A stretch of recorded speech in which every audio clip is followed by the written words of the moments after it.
Hi guys, welcome to another Bible lesson. So we're in the second week of Advent. So last week we had a little bit talk of how hope is different in the Bible or with Jesus than it is just in the world. So Jesus gives us our hope. It's an eternal hope. It's a second chance hope. It's a yay hope. So this week we are going to learn a little bit about peace. Peace, not peace.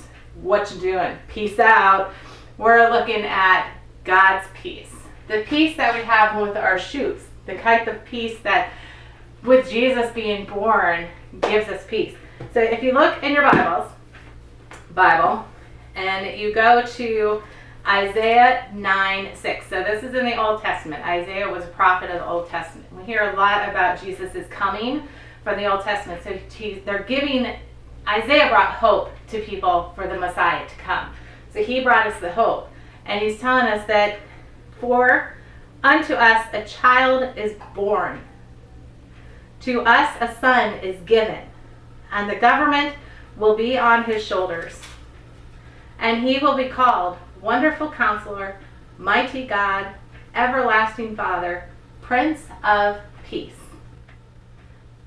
That is being foretold. So, what is it being foretold to? Who is this person that's coming? So if we look in Luke chapter 2, so in the New Testament, well, who's the New Testament all about?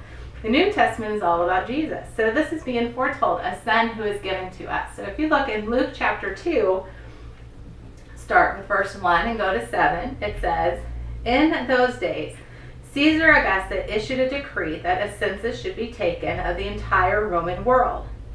This is the first census that took place while Quirinius was governor of Syria. And everyone went to his own town to register. So Joseph also went up from the town of Nazareth to Galilee to Judea, to Bethlehem, the town of David, because he belonged to the house and line of David. Wait, wasn't David the king of Israel that God promised he would establish his kingdom forever on? Ooh. He went there to register with Mary, who was pledged to be married with him and was expecting a child. While they were there, the time came for a baby to be born. And she gave birth to her firstborn son, and she wrapped him in cloths and placed him in a manger because there was no room for them in the inn. So Isaiah had prophesied that this baby, this son that's going to come, is going to be the Prince of Peace.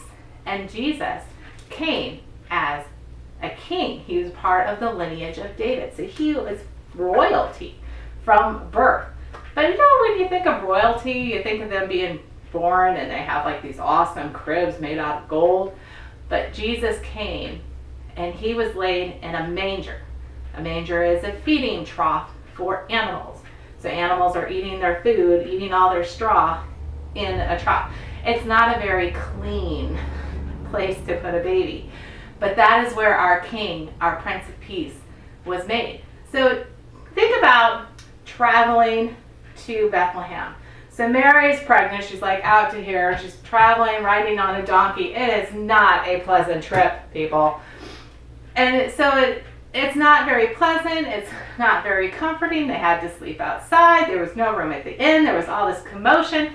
Not a very peaceful time. But during that time of unpeaceful things, Jesus was born, and Mary wrapped him in a cloth and laid him in a manger, and she felt so calm and joy and peace when Jesus was born, because that's the peace that Jesus gives us. Is no matter what's going on in the world, it could be all crazy. Like right now, everything is crazy. You've got kids in school, kids out of school, some kids going hybrid, some kids going virtual. You've got parents who are either working at home or they're trying to go to work outside of the house, or you're trying to maneuver this or that. It's a crazy, crazy, crazy world that we got going on right now. And it's not just us, it's everybody in the entire world that is going crazy right now. And that is what the beauty of Christmas is going to be. Christmas is coming to remind everybody of the peace that Jesus brings to us. By him being born, we have a peace in our calm, in our storm. It's like like peace, like a river. Well, rivers aren't very peaceful. They're like this. But actually, the peace can be very calm on top of a river. The river can be very calm, but you have all this activity underneath, all the fishes swimming and all the waves coming. But when you look on top of a river, it is peaceful and serene and calm. It's like lights on a Christmas tree. I love lights on Christmas trees. When I look at this Christmas tree and the lights glowing, it gives me a sense of peace, a sense of calmness. And that is what we walk in. We don't walk because there's a storm and we're not, sure-footed, we're falling. We walk in the peace of God. We're sure-footed. We know where we're going because Jesus is our peace. So I hope you understand it's not peace like we're at war with each other, now we're not. That is peace. But the peace of God is in our hearts, our calmingness that can keep us going forward in a storm. Just like in our Bibles, we have in Mark 4:39. Jesus is powerful. This is when they were on the boat and the waves came up, and he said, he rebuked the wind and said to the waves, "Quiet, be still." Then the wind died, and it was completely calm. Jesus made it calm. And then you also have in John 14:27, peace I leave you. My peace I give you. I do not give to you as the world gives. Do not let your hearts be troubled, and do not be afraid. Jesus gives us peace. He says it himself. So we're going to end out. It's Christmas time, and I know you guys hadn't heard me sing last week, so bear with me again this week. And we'll close out with Silent Night.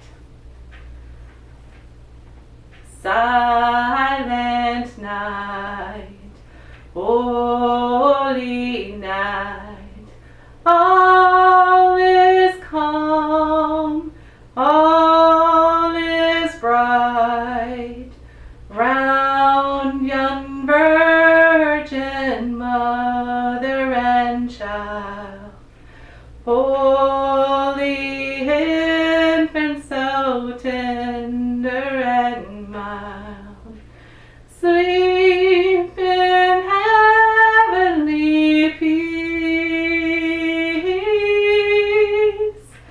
sleep in heavenly peace. Peace be with you. Have a great week.